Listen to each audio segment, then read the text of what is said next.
ನೋಡಿ, ಇದು ಮೊಟ್ಟೆ ಮೊದಲನೇ ಬಾರಿ ಅಲ್ಲ. ಹಿಂದೆಯೂ ಕೂಡ ಇದೇ ರೀತಿಯಾಗಿ ಇದೇ ಜೈಲಿನಲ್ಲೇ ಇದೇ ರೀತಿಯಾಗಿನೇ ಆರೋಪಗಳು ಇತ್ತು. ಜೊತೆಗೆ ವಿಡಿಯೋ ಕೂಡ, ಫೋಟೋಗಳು ಆಚೆ ಬಂದಿದ್ವು. ಆವಾಗ ಒಂದು ತನಿಖೆಯನ್ನ ಮಾಡಿಸಿದ್ರಂತೆ. ಆ ತನಿಖೆಯ ರಿಪೋರ್ಟನ್ನೇ ನೋಡಿಲ್ವಂತೆ. Very good, fantastic. ಎಲ್ಲ ಆಯಾಮಗಳಿಂದ ಪರಿಶೀಲನೆ ಮಾಡಲಾಗ್ತಾ ಇದೆ ಅಂತಾರೆ ಯಾರು, ಮಾನ್ಯ ಗೃಹ ಮಂತ್ರಿ. ಹಾಗಾಗಿ ನಟ ಧನ್ವೀರ್ನ ವಿಚಾರಣೆ ಮಾಡಲಾಗಿದೆ ಅಂತಿದ್ದಾರೆ. ಕರೆಕ್ಟ್.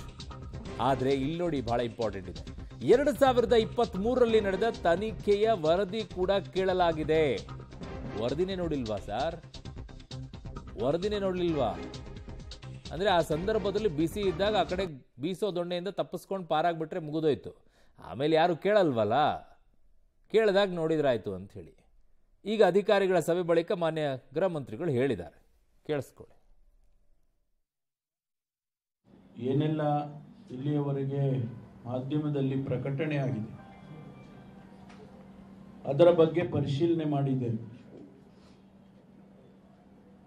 ಕೆಲವು ವಿಡಿಯೋಗಳನ್ನು ಏನು ಪ್ರಚಾರ ಮಾಡಿದ್ದಾರೆ,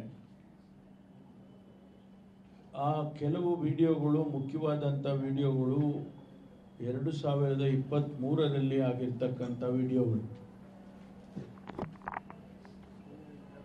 ಮತ್ತು ನಿನ್ನೆ ಮೊನ್ನೆ ಆಗಿರ್ತಕ್ಕಂಥ ವಿಡಿಯೋಗಳಲ್ಲ. ಒಂದೆರಡು ವಿಡಿಯೋಗಳು ಮಾತ್ರ ಈ ವರ್ಷ ಕಳೆದ 3-4 ತಿಂಗಳಿಂದ ಆಗಿರ್ತಕ್ಕಂಥವು. ಇದರಲ್ಲಿ ಯಾರು ಆ ಸಂದರ್ಭದಲ್ಲಿ ಇದ್ರು, 23ರಿಂದ ಹಿಡಿದು 23ರಲ್ಲಿ ಯಾರಿದ್ರು, ಪ್ರಸ್ತುತ ಯಾರಿದ್ದಾರೆ, ಈ ಸಂದರ್ಭದಲ್ಲಿ ಏನಾಗಿದೆ, ಇದನ್ನೆಲ್ಲವನ್ನು ಎಲ್ಲ ಅಧಿಕಾರಿಗಳ ಜೊತೆಯಲ್ಲಿ ನಾವು ಚರ್ಚೆ ಮಾಡಿದ್ದೀವಿ. ಅವರ ಹತ್ರ ಉತ್ತರಗಳನ್ನು ಪಡ್ಕೊಂಡಿದ್ದೇವೆ. ಅದರಲ್ಲಿ ಬೆಂಗಳೂರಿನಲ್ಲಿ, ಬಹಳ ಮುಖ್ಯವಾಗಿ ಬೆಂಗಳೂರಿನಲ್ಲಿ ನಡೀತಾ ಇರ್ತಕ್ಕಂಥದ್ದು, ಇಲ್ಲಿ ಸುಮಾರು 5,000 ಜನ ಪ್ರಿಸನರ್ಸ್ ಇದ್ದಾರೆ. ಅದರಲ್ಲಿ ಅಂಡರ್ ಟ್ರಯಲ್ಸ್ ಇದ್ದಾರೆ, ಕನ್ವಿಕ್ಟ್ಸ್ ಇದ್ದಾರೆ. ಇವರೆಲ್ಲರನ್ನೂ ಕೂಡ ಒಂದೇ ಕಡೆ 5,000 ಜನರನ್ನ ಡಿಫರೆಂಟ್ ಬ್ಯಾರಕ್ಸ್ ಅಲ್ಲಿ, ಮಹಿಳೆಯರು ಕೂಡ ಬೇರೆ ಬೇರೆ ಇದ್ದಾರೆ.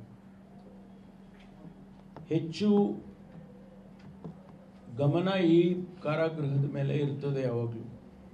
ಬಹಳಷ್ಟು ಜನ VIP-ಗಳಿರ್ತಾರೆ, ಬಹಳಷ್ಟು ಜನ ಸೆಲೆಬ್ರಿಟೀಸ್ಗಳಿರ್ತಾರೆ. ಈ ರೀತಿ ಆಗೋದ್ರಿಂದ ಸ್ವಾಭಾವಿಕವಾಗಿ ಇದ್ರ ಬಗ್ಗೆ ಒಂದಿಷ್ಟು ಹೆಚ್ಚು ಗಮನ ಹರಿಸ್ತಾರೆ. ಹಾಗಾಗಿ ಇಲ್ಲಿ ನಡೆದಿರ್ತಕ್ಕಂಥ ಏನು ವಿದ್ಯಮಾನಗಳಿದ್ದಾವೆ, ಚಟುವಟಿಕೆಗಳಿದ್ದಾವೆ, ಅದನ್ನು ಗಮನದಲ್ಲಿಟ್ಕೊಂಡು ನಾವು ಒಂದು ಸಮಿತಿಯನ್ನು ರಚನೆ ಮಾಡಿದ್ದೇವೆ. ಒಂದು high power committee to look into all this activities of all prisons. Okay, ಈಗ ಒಂದು ಹೆಜ್ಜೆಯನ್ನ ಮುಂದುವರೆದು ಈಗ ಮಾನ್ಯ ಗೃಹ ಮಂತ್ರಿಗಳು ಒಂದು ಹೊಸ ಸ್ಟೆಪ್ ಅನ್ನ ಇಟ್ಕೊಂಡಿದ್ದಾರೆ. ಬಟ್ ಇದು ಯಶಸ್ವಿ ಆಗುತ್ತಾ ಅನ್ನುವಂಥ ಪ್ರಶ್ನೆ ಮೂಡುತ್ತೆ. ಯಾಕೆ ಅನ್ನೋದನ್ನ ನೋಡೋಣ. ಸೊ ಜೈಲಿನಲ್ಲಿ ಇನ್ನು ಮುಂದೆ ವಿಡಿಯೋಗಳು ಬಂದರೆ ಕ್ರಮವನ್ನು ತೆಗೆದುಕೊಳ್ತಾರಂತೆ. ಜೈಲಿನಲ್ಲಿ ಇನ್ಮೇಲೆ ಸಂಬಂಧಪಟ್ಟ ಸೂಪರಿಂಟೆಂಡೆಂಟ್ ಮೇಲೆ ಕ್ರಮ ಆಗುತ್ತೆ. ಪೊಲೀಸ್ ಅಧಿಕಾರಿಗಳಿಗೆ ಖಡಕ್ ಆಗಿ ಎಚ್ಚರಿಕೆಯನ್ನು ಕೊಟ್ಟಿದ್ದಾರೆ ಮಾನ್ಯ ಗೃಹ ಮಂತ್ರಿಗಳು. ADGP, DG, ಬಂಧಿಖಾನೆ ಅಧಿಕಾರಿಗಳು ತಿಂಗಳಿಗೊಮ್ಮೆ ಭೇಟಿಯನ್ನ ಕೊಡಬೇಕು. ಜಿಲ್ಲಾಧಿಕಾರಿಗಳು ಜೈಲಿಗೆ ಹೋಗಿ ಪರಿಶೀಲನೆಯನ್ನ ಮಾಡಿ ವರದಿಯನ್ನ ಕೊಡಬೇಕು. ಇನ್ಮುಂದೆ ಮೀಡಿಯಾದವರಿಗೆ ಮಾಹಿತಿಯನ್ನ ಕೇಳಲಾಗುತ್ತೆ. 1 ತಿಂಗಳೊಳಗಾಗಿ ಸಮಿತಿಯ ವರದಿಯನ್ನ ಕೊಡಬೇಕು. ಜೈಲಿನಲ್ಲಿ ಕೈದಿಗಳ ರಾಜಾತಿಥ್ಯ ಗಂಭೀರವಾಗಿ ಪರಿಗಣಿಸಿದ್ದಾರೆ ಪರಮೇಶ್ವರ್ ಅವರು. ನೋಡಿ ಸರ್, ADGP, DG ಅವರನ್ನ, ಬಂಧಿಖಾನೆ ಅಧಿಕಾರಿಗಳನ್ನು ತಿಂಗಳೊಮ್ಮೆ ಭೇಟಿ ಕೊಡಬೇಕು ಅಂತ ಹೇಳಿದಿರಲ್ವಾ, ಅವ್ರು ಹೋಗೋದು ಮೊದಲೇ ಗೊತ್ತಾಗ್ಬಿಡುತ್ತೆ. ಅಲರ್ಟ್ ಆಗಿಬಿಡ್ತಾರೆ. ಯಾವುದನ್ನು ಎಲ್ಲೆಲ್ಲಿ ಮುಚ್ಚಿಡ್ಬೇಕು ಅಲ್ಲೆಲ್ಲಿ ಮುಚ್ಚಿಡ್ತಾರೆ. ಆಮೇಲೆ ನೀಟಾಗಿ ಇರ್ತಾರೆ. ಡೈರೆಕ್ಟ್ ಇನ್ಸ್ಪೆಕ್ಷನ್ ಹೇಳಬಾರ್ದು, ಕೇಳಬಾರ್ದು. ಡೈರೆಕ್ಟ್ ನೀವು ವಿಸಿಟ್ ಕೊಡಿ.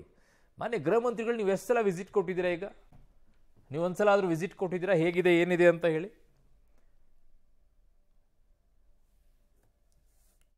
ಸೂಪರಿಂಟೆಂಡೆಂಟ್ಸ್ಗೆ ಮತ್ತು ಅಧಿಕಾರಿಗಳಿಗೆ ಬಹಳ ಕಠಿಣವಾದಂಥ ನಿರ್ದೇಶನವನ್ನು ಕೊಟ್ಟಿದ್ದೇನೆ. ಯಾರು ಯಾವುದೇ ಜೈಲಿನಲ್ಲಿ ಘಟನೆ ಮತ್ತೆ ರಿಪೀಟ್ ಆದರೆ, ಅದು ಹಳೇದಾಗಿತ್ತು, ಹೊಸದಾಗಿತ್ತು, ಆ ಸಬೂಬು ಹೇಳ್ಕೊಡ್ದು. ಹಳೇದಾಗಿದ್ರೂ ಕೂಡ ಅದು ಫೋನ್ ಅಂತೂ ಒಳಗಡೆ ಹೋಗಿದೆ. ಯಾವಾಗ ಹೋಗಿದೆಯೋ ಆ ಸಂದರ್ಭದಲ್ಲಿ ಯಾವ ಅಧಿಕಾರಿ ಇರ್ತಾರೆ ಅವ್ರ ಮೇಲೆ ಕ್ರಮ ಆಗುತ್ತೆ.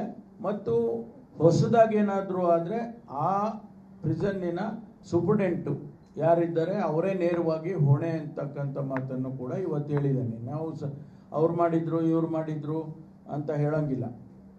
ನೀವೇ ನೀವು ಹೆಡ್ ಆಫ್ ದಿ ಪ್ರಿಸನ್ ನೀವು ಇರುವಾಗ ನೀವು ಅದನ್ನೆಲ್ಲ ನೋಡ್ಕೋಬೇಕಲ್ಲ. ನಿಮ್ಮ ಕೆಳಗಿನವ್ರು ಏನು ಮಾಡ್ತಾರೆ, ಕೆಲಸ ಮಾಡ್ತಾರೆ ಅಂತ ನೀವು ನೋಡದೇ ಇದ್ರೆ ನೀವು ಹೆಡ್ ಅಂತ ಹೆಂಗೆ ಅನ್ನಿಸ್ಕೊಳ್ತೀರಿ?